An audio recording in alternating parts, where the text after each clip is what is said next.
Okay.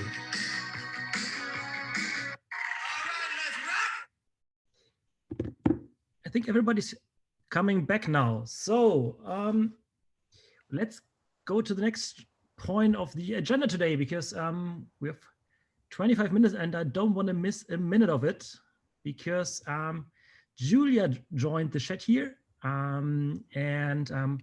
Yeah, I'm really looking forward to that. Maybe quick introduction of Julia. She's a terrorism and extremism researcher. Yeah, worked for 2 years for the counter-extremism organization Quillam. Yeah, and specializing in far-right extremism, radicalization, and terrorism prevention. She's a fellow at the Institute for Strategic Dialogue and global fellow at the Project for the Study for the 21st Century.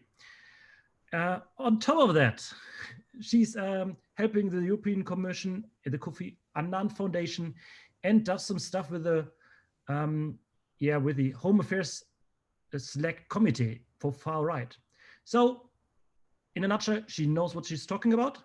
And actually, on top of that, she wrote a book which is called Going Dark, and it's a really interesting ride on the digital methods the extremists use. And since we're a digital agency, we thought this is a perfect match for maybe not such an easy topic lane we had last time, which was happiness, Julia. So that's a harder one now. But she will also talk about a little bit, or I will ask you a few questions.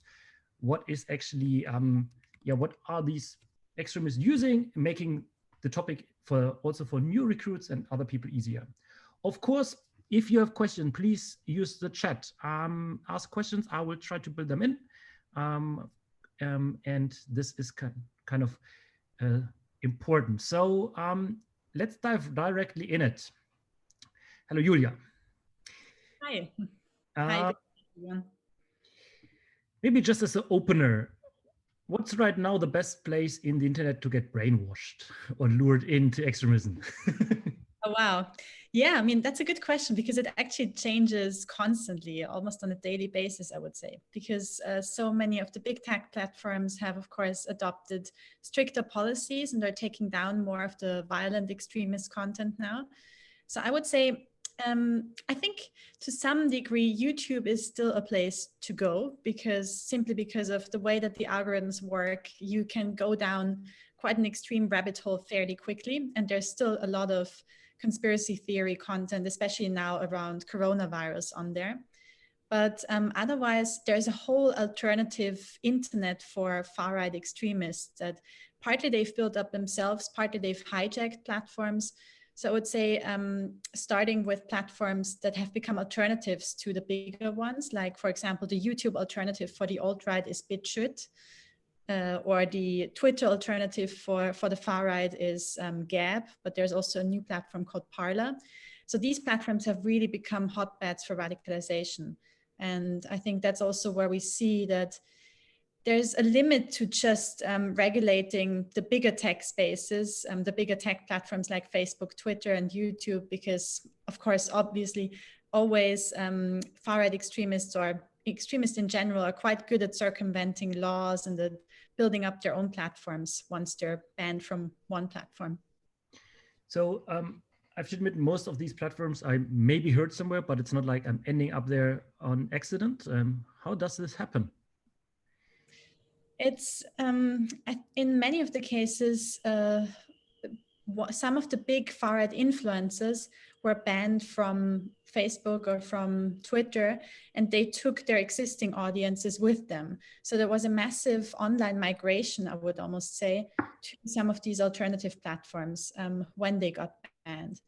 But now they're also sometimes coordinating campaigns on these alternative platforms that also include sometimes closed messaging apps, like, for example, the gaming platform Discord, which is not extremist per se, but extremists are using that to coordinate campaigns that they would then carry out on some bigger platforms to reach mainstream audiences. And then they lure them into their smaller groups and their fringe platforms. So it's really an interconnected ecosystem, I would say. And of course, without the bigger mainstream platforms, they would never be able to expand their audiences or to reach such a wide audience. So they're to some degree also dependent on those still. But often I was undercover in some, for example, neo-Nazi trolling armies for my research.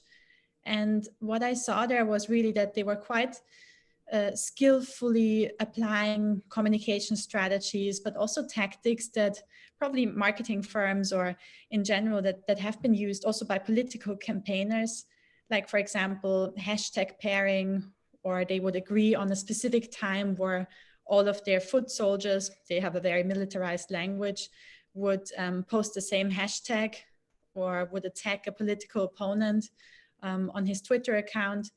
So they have very coordinated strategies, and sometimes that's also very successful in bringing their own defined hashtags into the top trends. So how does this work from the inside? So saying like, okay, we now have our chatting on Discord, and then how do they organize them there? From my feeling, would like say they do it anonymous, so they don't know who they are, and they're just saying, okay, we're now going to do this. Or how does it work then? How is the life in such a group? Yeah, there's I would say two different ways how this has worked in the past. One is, as I said, in really tightly organized trolling armies, like that one trolling army in Germany was called Reconquista Germanica, and I was recruited by them I was recruited by them and pretended basically to be one of them. And they had, at some point, they had 10,000 members who were all there with pseudonyms. So yeah, as you say, they try to stay anonymous. But there was a hierarchy where you had a military language applied to the different ranks. So you had a supreme commander who was giving orders to all the people below, so to the foot soldiers, and you were promoted based on how successfully you helped build the campaign. So if you created lots of memes, or if you if you did content creation, or if you were especially skillful with implementing the campaigns, then you were promoted, for example, to the level of general. And that was really something that was quite scary to see, because a lot of the members there were really young and were just lured into these groups because of the gamified elements of it, because it was almost like a video game. You could attack politicians, you could attack journalists or researchers in such an organized way and have a real impact. But also it almost was, felt like a game. So they did it sometimes for the entertainment factor. And is that kind of the same I know that you also have been in a group of funnelist women, and I think if I'm far left, I hate this kind of structure. And when I try to discuss with the troll, it's kind of not going in the right direction. How do you organize such a, I would say, like, people who don't really like to listen to something? Yeah, well, that's the thing. That's one of the things that's interesting, is that we haven't really seen the same level of organized campaigning on, for example, the far left side, where you could expect there could have also been really tightly organized campaigns. But because a lot of of course, the people on the far left wouldn't like the same kind of discipline or order that you have in those far right groups, they would simply not, these structures wouldn't work. So I've never encountered any campaigns that were as effective and as militarily strictly organized as those on the far right, and especially in those neo-Nazi groups.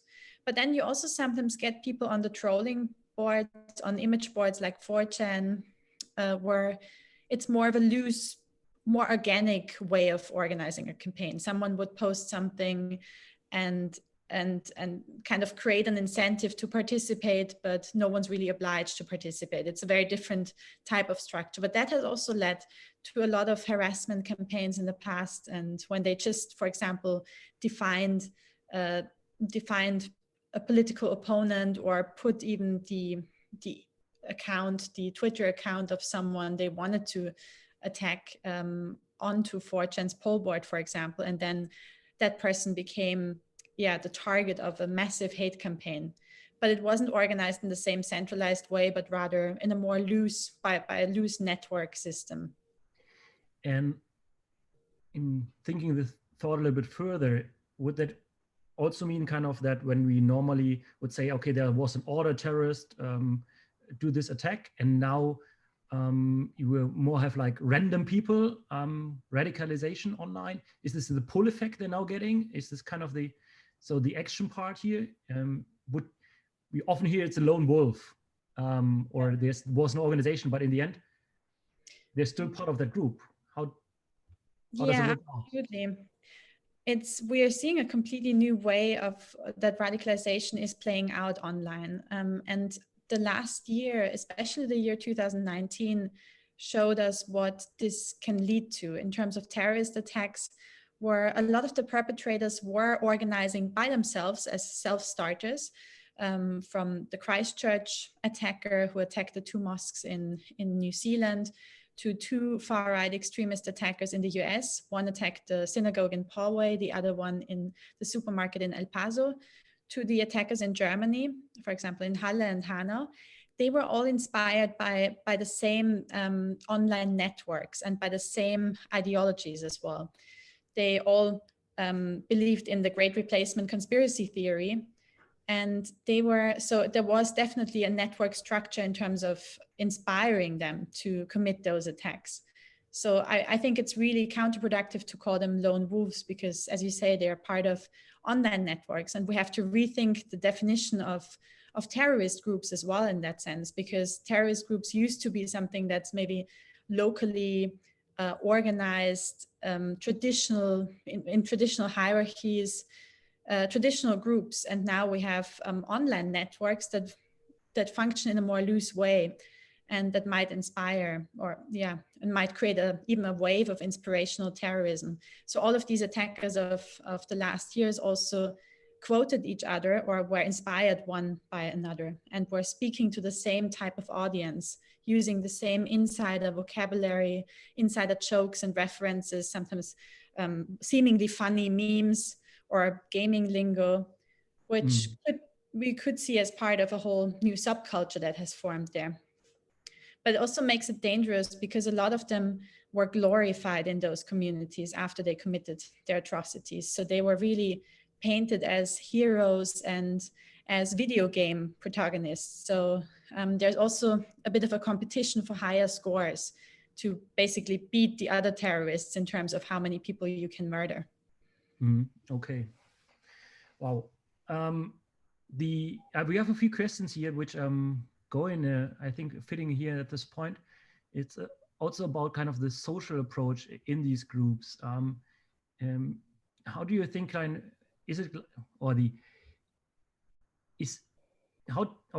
of the most important questions I think everybody thinks of is, how do I get somebody out there where I realize they're getting in that trap?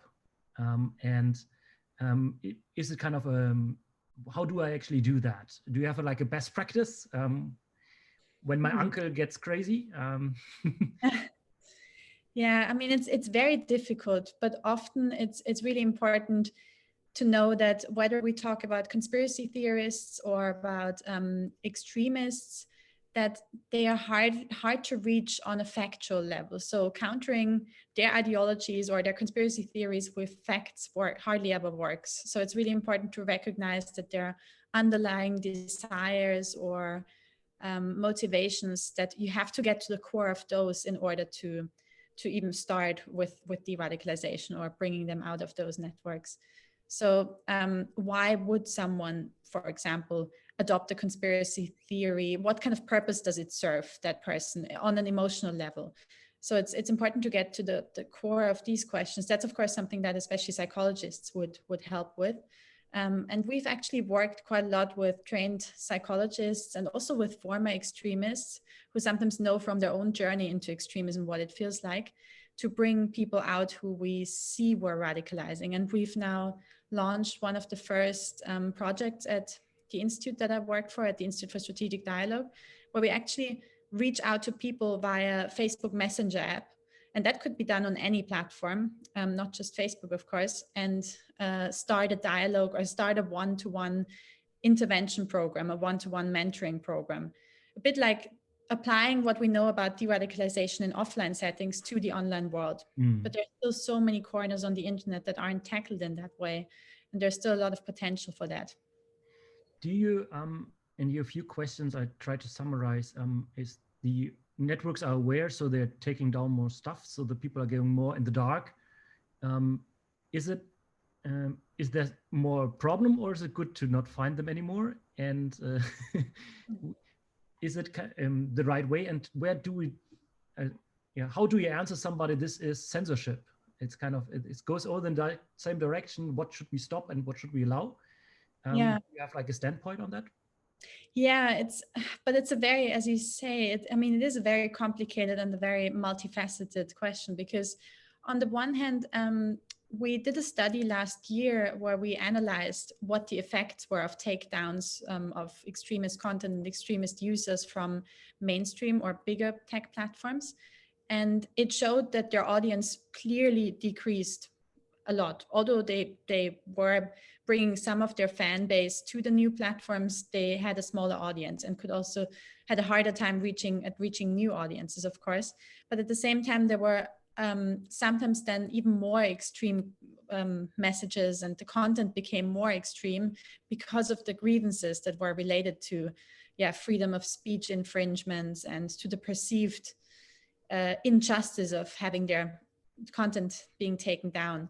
And the other challenge is also, of course, for the security services and even for researchers like myself, it is making our jobs much harder. If the content disappears from the mainstream platforms, then now it's getting increasingly hard to track and trace both jihadist content, but also far-right extremist content. And they're so much more dispersed across the internet, and sometimes they're opening new accounts and new platforms on a daily basis, that it makes it more difficult to actually prevent, for example, even terrorist attacks, because they might now be announced on small fringe messaging apps or groups where security forces aren't part of those anymore.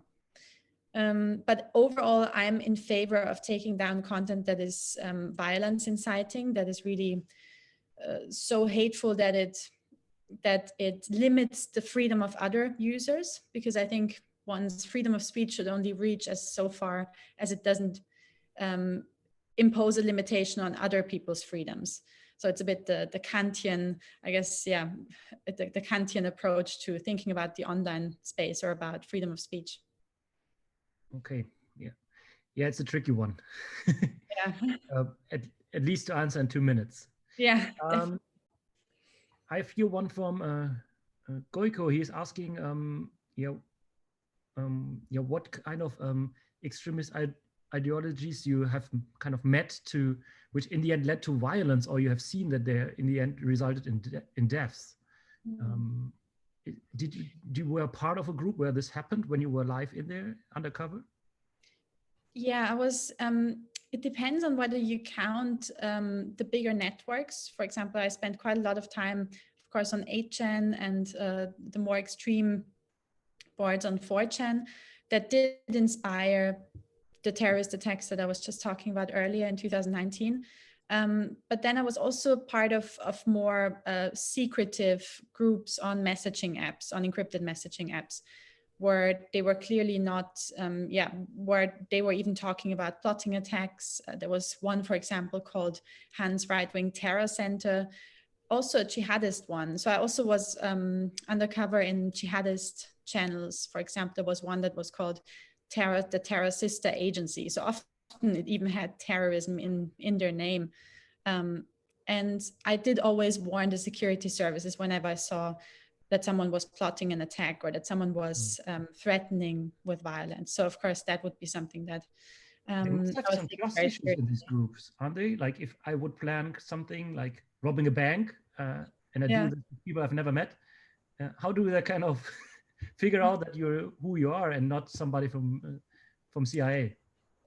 Yeah, I mean that is very tricky, because often these investigations also led to nothing, because even if there was a threat against, for example, a death threat against a politician or against someone, it's still very hard if the account protects, or if the person behind the account protects your identity so well. And a lot of jihadists and far-right extremists have learned to really use Tor browsers, proxies, VPNs to make their identity completely yeah, completely safe from detection. And then sometimes the security forces had to just stop their investigations because they couldn't get to the bottom of who was behind this threat. Okay, now drawing maybe a little bit the where are we heading? I mean, now you can, like, with basically no money, recruit new people around the globe, especially young people. You can reach them. What is kind of your vision in 5 years? Where are we? Are we in a better world, or is it going crazy? Or what do we need to do that is ending up good?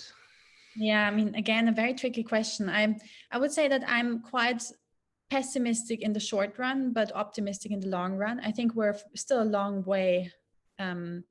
We're still quite far away from really understanding what the online space does to not just to radicalization patterns, but to us as human beings. I think that's one of the questions that is not being dealt enough with in education. What does social media and do the online spaces do to our identities as individuals, as groups, as societies? Because a lot of these group dynamics are, of course, so new that they aren't covered in legislation, but also in the police's way of working. For example, the phenomenon of doxing, leaking people's private addresses, or also some of the hacking dimensions aren't covered in the laws, not to the point of making it possible to prosecute people for putting someone's address into the public internet space, and forever, basically. And the same is true for the police. They don't yet have the up-to-date monitoring systems that would allow them to protect people who've become victims of threat campaigns or of harassment campaigns or doxing campaigns. So this is all still very new, but I'm quite confident that we'll manage to come up with ways to regulate the space that are not imposing too much limits on our freedoms either, but that find a balance. But I guess it's like with the invention of any new technology, like with the invention of cars. I mean, we needed some time until we could come up with really good traffic systems. I think it's the same for the internet. We still need some time until we can really come up with good laws that are, that are working and that are not imposing too many limits on our freedoms. So you, it's like you mentioning the law fact. Is there anything as a digital agency when we're building products or helping those big social networks, which we should think of always, or where we can do something as building digital products? That's an interesting question. I think there's quite a lot of different things that that you could do in terms of especially supporting civil society to be to run their own campaigns, or to also just be more aware of what it means to be a digital citizen. I think that's something where a lot of people show civil courage in offline spaces, where they would intervene if someone became the target of a racist attack on public transport. But the same isn't really true for online spaces. So I think there's a lot of awareness raising that needs to be done on that side. And in terms of tools, I guess using some of the tools, the segmentation or even market analysis tools, or that the advertising sector and the marketing sector have used for more in the work with private companies, applying that to the space of de-radicalizing people could be really helpful, because it's very often the case of also knowing your audiences, knowing who might be vulnerable to those extremist campaigns. Even right now with coronavirus, we have no idea, or I really don't see many governments doing their jobs in terms of really understanding who's impacted the most by, on a psychological level, on a socioeconomic level, and so on, by the lockdown measures or by coronavirus in general. And these people are being targeted specifically by extremist groups and by conspiracy theory groups. So sometimes unfortunately, the conspiracy theory groups and extremist groups are better at this type of market segmentation almost, or targeted campaigning than the governments. And I think that's something where we'd probably need private sector companies to step in and help with coming up with better tools to really make sure we capture these vulnerable audiences. So to start the force for the good, yeah. Okay, we are, unfortunately, it's already 6. I don't know how this happened. Maybe one last question, because this was interesting for me on a personal note. So when I now encounter a troll on Facebook, you say like I should be, should not look away. How do I handle somebody who's just out for making a mess? It depends a bit on whether it's a political radical troll or if it's just a troll who's trolling for the sake of trolling. I think there's a bit of a distinction there, but I'd say if it's really someone who's quite extreme, then I think the best thing is to really try and show the same kind of civil courage that you would show in offline settings. So if that troll attacks another account on social media, try to stand up to it like you would in an offline setting. And if it's just a troll for the sake, who does it for the sake of trolling, I think we should actually try to get these people on board for some of the counter campaigns, because actually the trolling community itself is suffering quite a bit from the whole politicization and the whole radicalization of what used to be their spaces on the internet. And I think there's almost a potential to mobilize these people who might be frustrated seeing neo-Nazis taking over or misogynists taking over their spaces, to reconvert those places to what they were originally designed for, fun and entertainment. So joining the satiric troller army, yes? Yeah, potentially, yeah. Yeah, thank you very much for your time. I know we still have quite a lot of questions, but we're at the end. Thank you very much. Yeah, thank you. It was really insightful, and keep it up. Thank you. Have a great rest of the evening. Bye. Yeah.